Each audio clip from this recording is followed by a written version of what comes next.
So Jeremy, Sequans has established partnerships with MCU vendors, Renesas and Microchip and others. Can you talk about that? Absolutely. So even before talking about that, there's one thing which really matters to me about cellular IoT is that it's both easy and complex. It's easy because you have it available everywhere. You have connectivity from LTE-M, Cat1, Narrowband IoT pretty much everywhere. And you don't have to set up your own infrastructure. You have a built, an ecosystem and everything which is already ready. And it's reliable, secure, scalable, cost-effective. It can also be complex because as an IoT developer, you need to put together an application running on an MCU, get it connected through the cloud with a cellular connectivity, put the antenna up, take a service provider plan and bring it all together, qualify it, certify it. And it can be quite daunting to get this all pieces put together. So what we're doing at Sequans Communications, we try to make cellular IoT easy. And one way of doing it is by building a strong partnership ecosystem. And so we do it with antenna partners, GNSS partners, service providers, as well as MCU partners. Yeah. So indeed, we've been announcing partnerships with Microchip, Renesas, NXP, ST, and we have others coming down the line. And to us, it's not only about having like an integrated MCU capability, because there's not a single MCU that can do it all. You need to have, to find the right trade-off between cost, power consumption, interfaces, memory, and processing power. All of this needs to be combined, and you need to find the best trade-off for your own solution. So there's not a single MCU that can address all types of IoT applications. So this is why we're trying to build partnerships with large companies like Renesas and Microchip. So what's the general strategy there? Really, the general strategy is to try and address the long tail of IoT applications.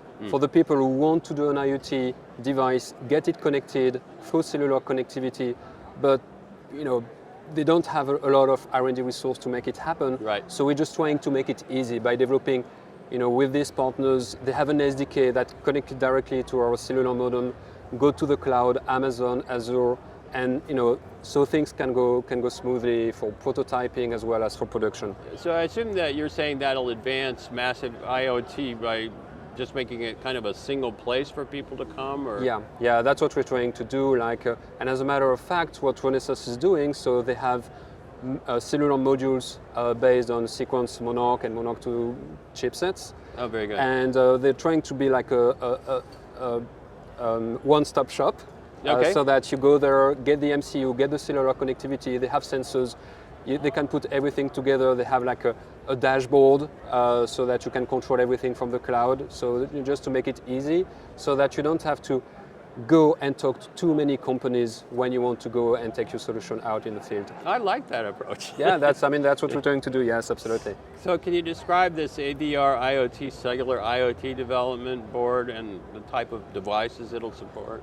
Yeah, so what Microchip announced, that was last week. Yeah. They announced this AVR, 8-bit based, 8-bit AVR MCU based dev kit, which they launched. So it's connected through the cellular networks with the Monarch 2, with Sequans Monarch 2 GMO2S. So they're getting the connectivity through that. And in the dev kit that they have, I think it's quite small because they made it in such a way that it's sub $60.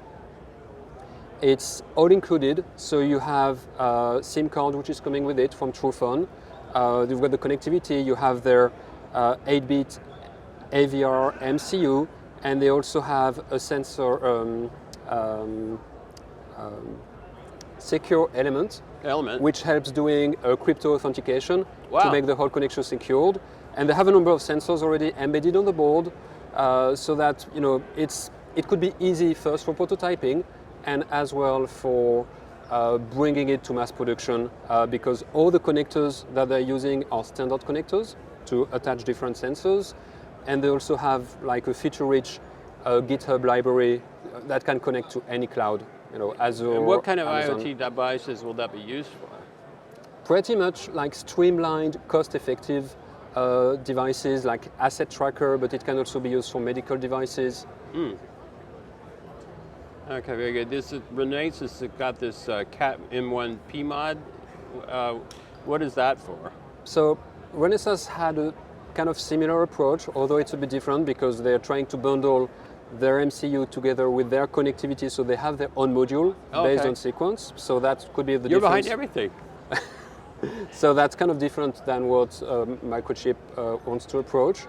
And they launched two dev kits, one based on their RA family and another one based on their RX family. So they have a wide range of MCUs with embedded software development kit that can attach to the network. So they started on an Amazon cloud. So when you get the kit, you're getting the kit with a 10-box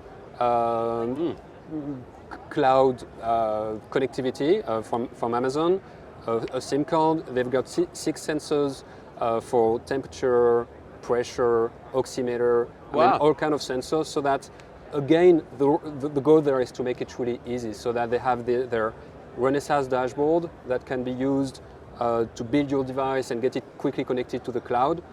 And this is what it's all about. So it's working fairly nice. And after Amazon, what they're going to do, they're going to develop more cloud partnerships. Next one will be Azure. So again, to make it flexible and to try and address a variety of IoT applications.